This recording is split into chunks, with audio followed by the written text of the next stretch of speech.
ଆଜି କହିବି ମୁମ୍ବାଇରେ ଥିଲାବେଳର କଥା।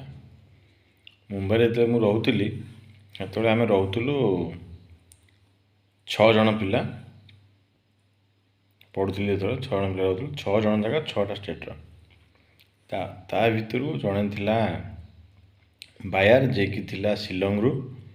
ଆଉ ଜଣେ ଥିଲା ସୁଶାନ୍ତ, ଯିଏକି ଥିଲା ଆମର ପଞ୍ଜାବରୁ।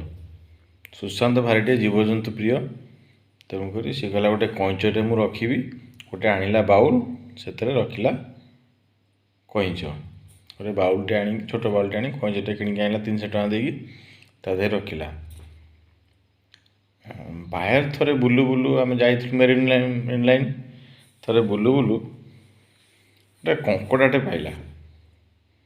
ଏତେ ବଡ଼ କଙ୍କଡ଼ାଟେ ପାଇଲା, ତାକୁ ନେଇକି ଆସିଲା।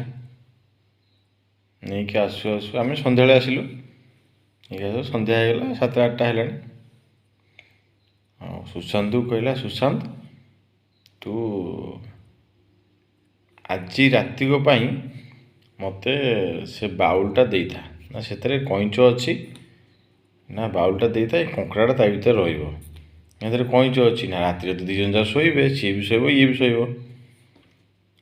ସୁଶାନ୍ତ କହିଲା ହଁ ଠିକ୍ କଥା। କଙ୍କଡ଼ାଟା ସେଇଥିରୁ ବାଉଲ ଭିତରେ ଛାଡ଼ିଦେଲା। ସକାଳୁ ଉଠିଲା ବେଳକୁ କଇଁଚ କ'ଣ କରିଛି ନା ମରିଯାଇଛି। କେମିତି ମରିଛି?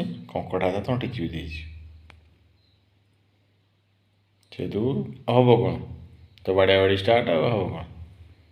2 ଜଣ ଯାକ ବାଡ଼ିଆ ବାଡ଼ି, ତୋର ସକାଶେ ମୋ କଙ୍କଡ଼ା, ତୋର ସକାଶେ ମୋର ମଲା କଇଁଚ, ବାଡ଼ିଆ ବାଡ଼ି ଆଉ କ'ଣ।